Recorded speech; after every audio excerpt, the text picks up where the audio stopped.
Hi everyone, Matt Watson here from carwow. So I'm here with a Hyundai i30 Fastback N. Yeah, I've said that correctly. It's not i30 N Fastback, otherwise Hyundai get very cross.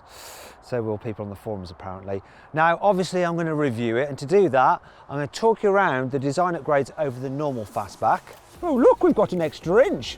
Oh, show you what's new inside. It's a stitch up. A sporty red stitch up. Tell you what's good about it, it's more configurable than my phone. What's not good about it, that could be annoying. And of course I'm going to test its performance. Yeehaw! Now this car starts from £30,000. Start this review by talking about the design. It's based on the normal i30 Fastback, which means you have this swooping rear end, which is just a little bit more sophisticated than the normal i30 hatchback. But then you've got the N additions. You've got a sporty bootlit spoiler there. You've got your N badging. You've got a deeper rear bumper with a diffuser. Oh, how sporty is that? And there's two exhaust pipes, plus they're real. The only bit of fakery around the back is this bit here, which isn't too bad really. Then as you move down the sides, you'll notice the alloy wheels. They are 19 inches as standard. Interestingly, the i30N hatchback starts off with 18-inch alloy wheels. Then you have some N side skirts, yet again more N badging. Car sits low to the ground, the standard Fastback makes it look meaner. You've got red brake calipers. Then moving on to the front, the car comes as standard with LED headlights. You've got an N grille with more N badging, just in case you'd forgotten already. There's a front splitter with a red stripe on it, looks really sporty. And here, look, there's some more ventage. Helps cool the brakes. How cool is that? I tell you what, which do you think looks the best? The Fastback version of the N or the hatchback version? Click up there and vote. Let me know. I want to see what you think. Here on the inside, upgrades include yet more N's. Nah, nah, nah, nah, and nah. Yeah, then there's the red stitching everywhere. Red stitching, red stitching, red stitching, red stitching.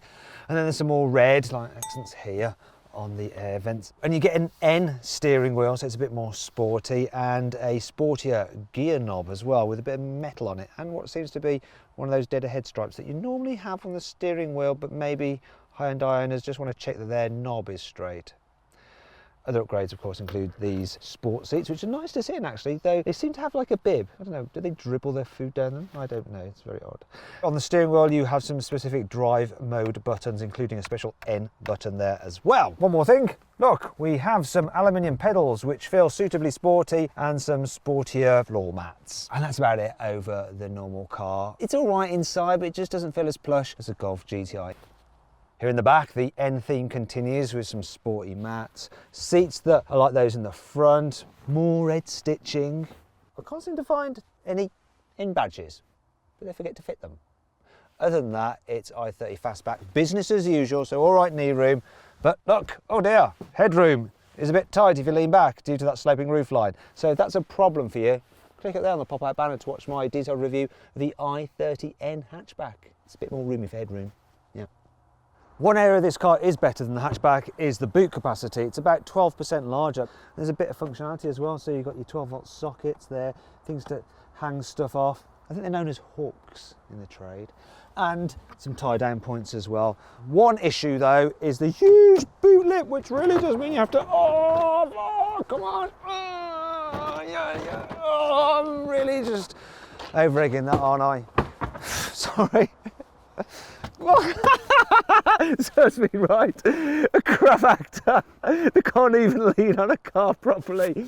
Anyway, that's a bit annoying.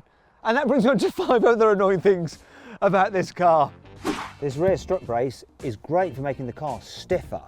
Yeah, it's not so good when it comes to trying to shove heavy items to the front of the car when you've got it fully loaded. It all gets in the way. Now, while everyone knows what a GTI is or a Type R, they're going to wonder what the heck an N is. So you have to explain it's the performance version of a Hyundai, and the N stands for the fact that the car was conceived in Namyang, Korea, and developed at the Nürburgring. Now I flinch because normally whenever I mention Nürburgring, someone kicks me in the arse, because it's a kind of rule that I had. But fortunately, there's no one around here to do that. Bugger off. If you're the kind of person that likes to have the car on maximum attack all the time and drive around in the sportiest N mode setting, you might find it a touch annoying that when you turn the car off and on again, it automatically defaults to the blooming normal mode. So then you have to press the button to put it back into N mode just as you want it. And I'll tell you what, I'm far too busy to be pressing buttons. There are only two standard paint colours, red or white. If you don't like those, then you have to pay £600 extra for something else, such as this grey. They wouldn't go for this, I would go for the light blue. It's far cooler. Sorry, Sovic, but it's true. Unlike all this car's competitors, you cannot get an automatic gearbox. Yes, I know manuals are more fun, but some people want an auto. And so if you do, yeah, you're gonna have to discount this car. Don't worry, there's still plenty to like about this car. Here's the carwow 5 core features. You get a lovely sounding sports exhaust as standard. You don't have to pay extra for it like you do on some other manufacturers' cars. Audi, BMW, Volkswagen, oh sorry. Yeah, also there's no soft limiter like in many competitors, so you can just sit at the lights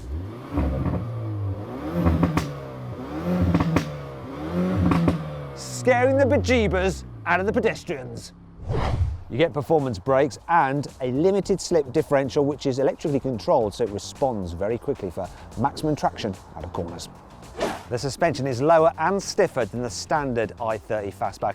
Also, you have adaptive dampers as standard. This car's driving settings are completely customizable, so you can mix and match the engine settings, the rev matching, the E limited slip differential, the exhaust sound, the suspension, the steering feel and the stability control between loads of different parameters, so you can have it set up exactly as you want it. You decide, not Hyundai, which I think is really, really good, and other manufacturers don't let you do that. In fact, someone has worked out that there are 20,000 different combinations. Yeah, whoever that was is way more boring than me. I'm too busy just like having fun reviewing cars, yeah. This car uses a 2-litre 4-cylinder turbocharged petrol engine with 275 horsepower and up to 380 newton meters of torque. Yeah, so those performance figures are pretty decent considering this car's reasonable price. Let's see just how quick this car is to 60 miles an hour. So I'm going to launch it. I feel a bit bad doing this to someone's actual car. Normally they're press cars, doesn't matter so much, but this is in the name of proper car testing, okay? Sorry, Sovic, it has to be done. This actually has a sort of launch control as well. You just floor the throttle, then sidestep the clutch. We'll see what happens, and I'll measure the time. My specialist timing gear here, so. Oh, I hurt it. Come on. Come on. Oh, it really bogged down. I want to do it again, but it's not my car. That did it. In 7.1 seconds. Shall we give it another go? I promise I'll buy you a new clutch if there's a problem later, Sovic. Okay, I'm just going to reset this. Put into first, and hold it on the handbrake and try and manage the throttle. Let's see what happens. It's not great, spinning up its wheels. Bugger! Got the exact same bloody time! Yeah, another 7.1 seconds, bang on. Special it in 6.1 seconds. So a whole second behind. Bugger it, I'm gonna give it one last go. Come on. Use the launch control again. No, bogged again. Come on! No, no, no, no, no, no. No, no, no. It is 7.1 seconds again. Right, that's it. That's what it does. I don't care what Hyundai says. It's nothing to do with me. It's their fault. Definitely. Right, that's enough of that. I don't want to destroy Sovic's car. Hopefully, he won't be too mad when he sees this. It's time to find out what this hot fastback is like on a twisty road. So I've got it in N mode with the suspension in the firmest setting. I wouldn't normally do that because it's really, really firm and it just bounces down the road, but this bit of tarmac is dead smooth, so I can get away with it, and it does keep the car flatter. So first thing to note is the steering's really sharp. It does turn in well. The car has plenty of grip, but it does still move around beneath you a bit. It's such a hooligan, this thing. Whoa, whoa, oh, understeer there. But I just lifted off a bit and it tightened its line, which is a good thing. Shows it's a playful chassis. I've also got the car with the rev matching on. Now, generally with a manual, I want to heel and toe myself, but the pedals are perhaps a little bit far apart for me. I can do it, but it's just a bit easier letting the car do it itself. So I can concentrate on just driving like a It is a real laugh. And every time you change gear or lift off the throttle, you get gunfire coming out the exhaust. It's like you're fleeing from a war zone. Whoa! Finally, let's talk about what this car's like as a daily driver. So I'm going to come out of extreme N mode and go into my own custom version, which basically has the engine in the sportiest setting and the diff and the exhaust sound, but the steering and the suspension is in the comfy setting, which is much better for just cruising around. Now the suspension is still quite fun, but it's not bad at all. It's not quite as soft as a Golf GTI in its comfort setting, but don't forget you have to pay extra for that on the Golf. Also, this car is just so fully loaded to make your everyday life so nice. I've got heated steering wheel, seats, the seats are electric. I've got cruise control and it'll steer to keep me in lane. I've got a reversing camera, all-round parking sensors.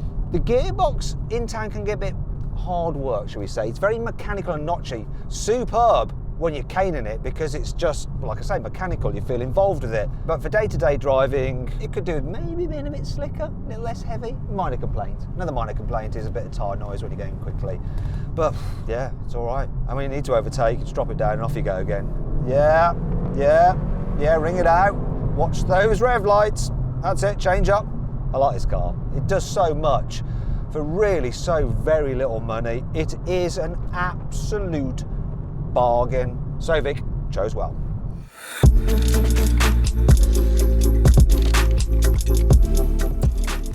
So then, what's my final verdict on the i30 Fastback N? Well, do you know what? I think it's a really, really good car. It's fun to drive. It looks more sophisticated than the hatchback. It's incredible value for money for what you're getting.